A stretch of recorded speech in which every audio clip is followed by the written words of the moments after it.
Should women guards work in prisons for men?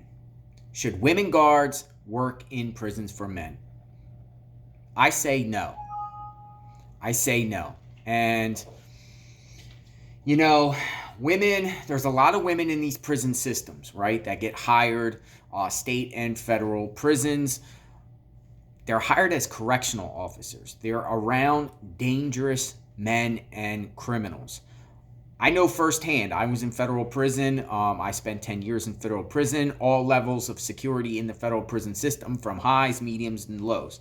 The federal borough prisons do hire women to work as female guards in men's prisons. You have units in the federal prison with 120 inmates with one female guard at that unit at that time. That is a very dangerous situation. You know, these men manipulate these female guards. These female guards are scared to break up fights, scared to look around for contraband. It's a very dangerous situation. Male inmates, when I was there, a lot of the male inmates would love a female inmate to look or to work in the unit. One, because they like to look at them.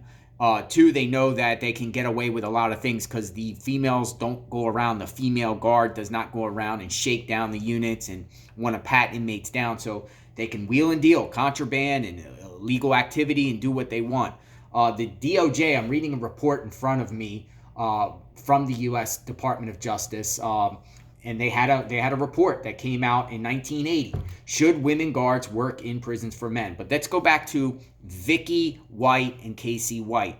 You have Vicky White, a 5'5" female correctional officer deputy in the county jail, in the Lauderdale County Jail, working, around men, and she's alone with a 6'9" man, 300-pound man, Casey White, and transports him out of the jail alone. That's a definite, how did this happen? You would think the jail would have some sort of protocol that one, at least two deputies escort a man out, but one woman alone. And then, you would think they would have some sort of safety mechanism, before they actually leave the jail, to have a guard there at some sort of shack or something they have to go through and, look at the paperwork or whatnot. It just doesn't seem right. And, like I said, the Department of Justice came out with a report in 1980. I'm going to read it. I'm going to read it right now. Should women guards work in prisons for men? This article examines the controversy surrounding women working in men's prisons, the type of prison jobs and positions of inmates, female correctional officers, prison administrators, and legislatures are presented. Abstract. Both the women's movement and the difficulty of hiring male guards have contributed to the increased number of women correctional officers in men's prisons. Most of the positions in men's prisons do not really require great size or strength. Although women have been working as clerks, counselors, and correctional officers on towers and observation points, the focus is now on housing units. Many women want these jobs in prison housing areas because they represent promotion opportunities. Many male guards resent the intrusion. They complain that women are too weak physically to protect themselves or their fellow officers in confrontations with prisoners. Some male prisoners welcome the change, arguing that women humanize the prison setting. Yet other prisoners do not want to be reminded of their sexual deprivation. Their sexual cravings on these females. They don't want to be reminded of that because they're serving their time. But the crux of the issue is privacy. Should women guards be allowed in housing areas, thus violating prisoners' rights, or should they be kept out, thus violating their rights? California has pioneered the employment of women in prisons, although the initial concerns have proved groundless. Poor screening and training by correctional officers have given women guards a bad reputation. Moreover, in guise of affirmative action for training and screening, standards have often been lowered. Only one case involving a female guard has been reviewed by the Supreme Court. It upholds Title 7, provisions allowing employees to use sex as a hiring criteria when it is a bona fide occupational qualification necessary to normal operations of an enterprise. In other cases, federal courts seem to say that correctional officers must exhaust other avenues of dealing with privacy and security questions before resorting to blanket sex prohibited.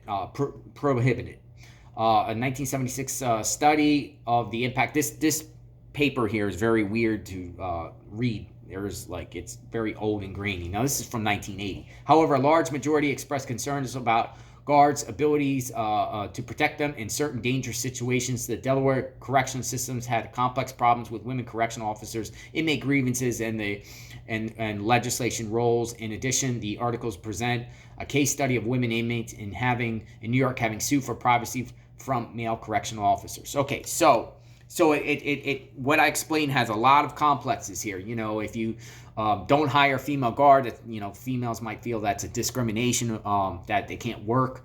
Some guys don't want females around because they don't want to be reminded of sexual stuff. They think of them differently. But again, this is a very controversial issue. And, we could say the vice versa also with males working in female prisons. Numerous articles come out almost on a daily basis of instances of male guards raping and taking advantage and manipulating female inmates. Males, bringing in contraband, male guards bringing in contraband of female inmates in return for sexual favors.